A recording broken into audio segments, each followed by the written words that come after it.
sekarang biar mereka terarah dengan baik, merangkul juga orang-orang yang mungkin pernah berbuat salah gitu ya, untuk lebih baik lagi ke depannya. Saya punya sebuah pemahaman. Yang namanya manusia itu diberikan dua potensi oleh Allah itu. Apa tuh? Alhamaha fujuraha wa taqwa. Masya Allah. Ada potensi jahat, ada potensi baik. Betul. Maka kedua potensi ini kan saling mempengaruhi. Kenapa kita ini menjadi orang yang baik? Karena potensi baiknya itu terus diasah, Bang. Yaitu dengan pendekatan-pendekatan dari keilmuan, kemudian pengawasan, sehingga potensi baiknya itu semakin dominan, muncul ya untuk mendominasi potensi jahatnya, jeleknya gitu kan. Tapi sebaliknya, ketika potensi tidak baiknya ini dominan, mendominasi tadi potensi baiknya, maka ya banyaklah manusia-manusia atau orang-orang masyarakat yang tidak baik. Oleh karena itu, ya kita harus tadi membuat sebuah iklim bagaimana masyarakat ini atau setiap orang itu kenging asahan, konten tadi gesekan-gesekan tentang kebaikan. Wah, luar biasa. Ini semakin banyak yang pengen kita gali terus nih dari Masakan Idaman ini ya. Tapi sahabatnya semuanya, kita tetap stay tune terus aja, jangan kemana-mana ya. Sambil kalian juga boleh tanya-tanya juga lewat Twitch kita, ada di Twitch TV. Kalian search aja di sana Style 94,6 FM, atau kita udah buka question box ya, buat tanya-tanya tentang Pasangan Idaman. 94,6 FM. Pokoknya kalian boleh tanya apapun itu. Keluhan-keluhan kalian untuk Kota Tasikmalaya ke depannya seperti apa, boleh langsung tanyakan. Pokoknya jangan kemana-mana, tetap stay tune terus di 94,6 FM.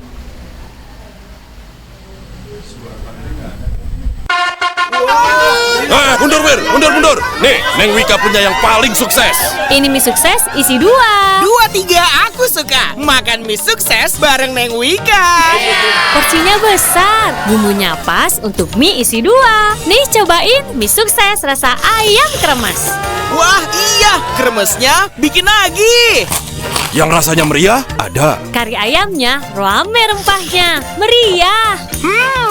Gurih karinya berasa. Harganya? Ikan tongkol, ikan pepes. Bikin kantong gak kempes. Cobain juga nih, ada rasa ayam geprek yang full pedesnya. Sama rasa rendang yang mantapnya terendang-rendang. Mantep Neng Wika. Salim dulu boleh. Sukses, seru enaknya favorit semua. Ini mie sukses isi 2 dari Wings Food. Guys, makan mie kari yang viral itu yuk. Ayo. Mie kari yang pedes kan Neona? Yang ada rawitnya. That's right, mie sedap cup rawit bingit kari mercon baru. Mau coba? Mie sedap cup kari mercon, mie kari pedas yang pakai cabai rawit asli. Berani cobain? Berani. Mie-nya chewy. Kuah karinya creamy, rich banget. Pedesnya slay. Sedapnya meledak-ledak. Yang bikin beda ada topping balbalnya, crunchy. Gimana guys? Fix, ini sekap mie kari favorit gue. Creamy and spicy.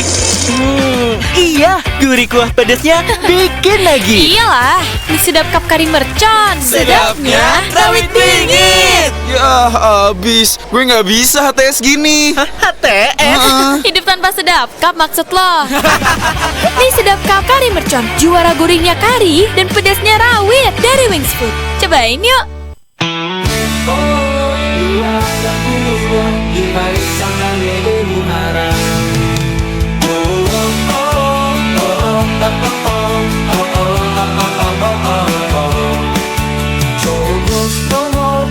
Yang ada kumisnya dibanding sandal dedemu haram. Coblos nomor 2 yang ada kumisnya dibanding sandal dedemu haram. Coblos nomor 2 yang ada kumisnya dibanding sandal dedemu haram. Coblos nomor 2 yang ada kumisnya dibanding sandal dedemu haram. Coblos nomor 2 yang ada kumisnya dibanding sandal dedemu haram. Coblos nomor 2 yang ada kumisnya dibanding sandal dedemu haram.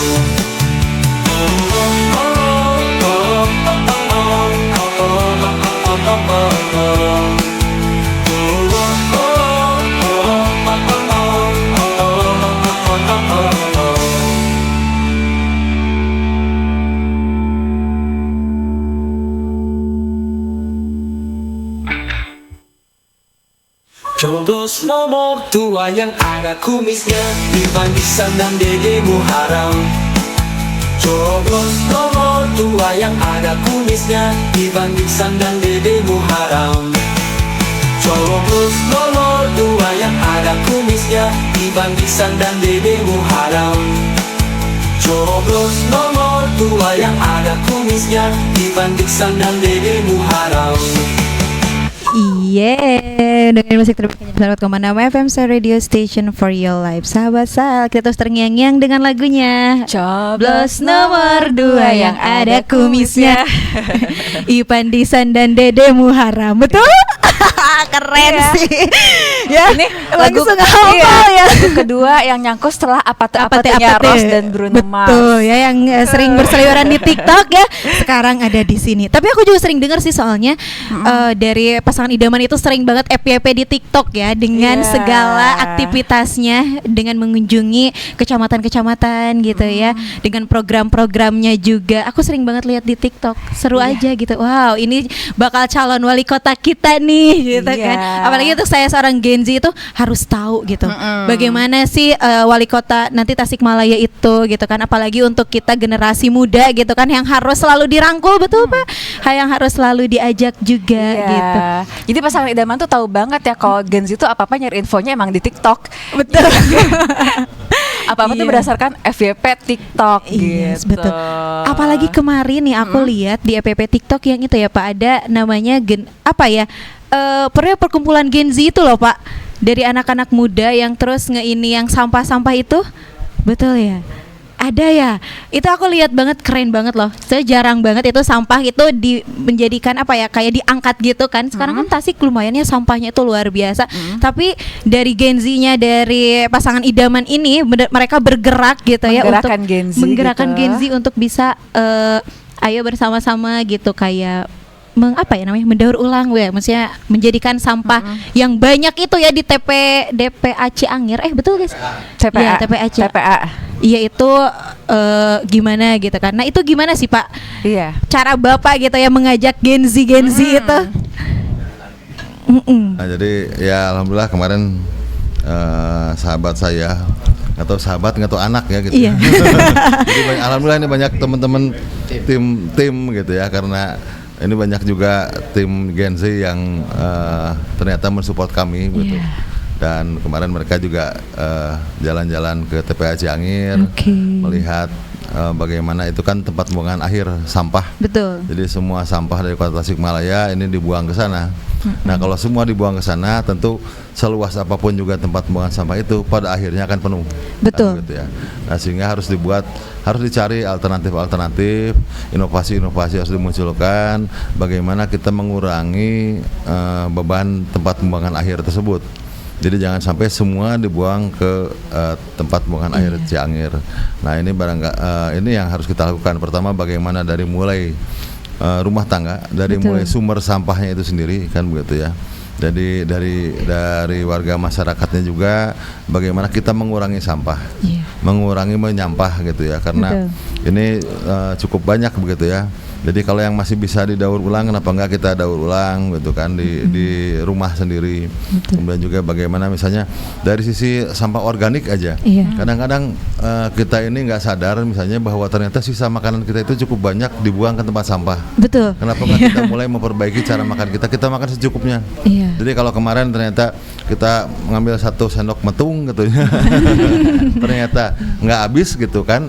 Oh, berarti besok jangan segitu ngambilnya kan gitu ya. Nah, ini juga itu kan akan dibuang ke tempat sampah. Nah, itu juga dari hal-hal yang kecil harus kita lakukan. Nah, kemudian bagaimana juga mengurangi beban yang harus dibuang ke sana. Nah, ini salah satunya sudah mulai muncul ini bank-bank sampah di beberapa kelurahan. Nah, itu yang kami bilang harus berkelanjutan. Karena yang memang sudah ada potensi Karang Taruna misalnya di Ciherang, di Ciberem, mereka mengolah sampah, mereka menerima sampah dari warga masyarakat sekitarnya, mereka pilah yang anorganik yang dipisah dengan yang organik begitu kan. Nah, ini kan potensi yang harus kita terus dorong untuk menjadi betul-betul hasilnya optimal, dan itu bisa menjadi prototipe buat yang lain kan gitu ya. Jadi ada keberhasilannya, sehingga kita berupaya semaksimal mungkin mengurangi sampah yang harus dibuang ke tempat pembuangan akhir. Dan ternyata sampah itu punya nilai ekonomis.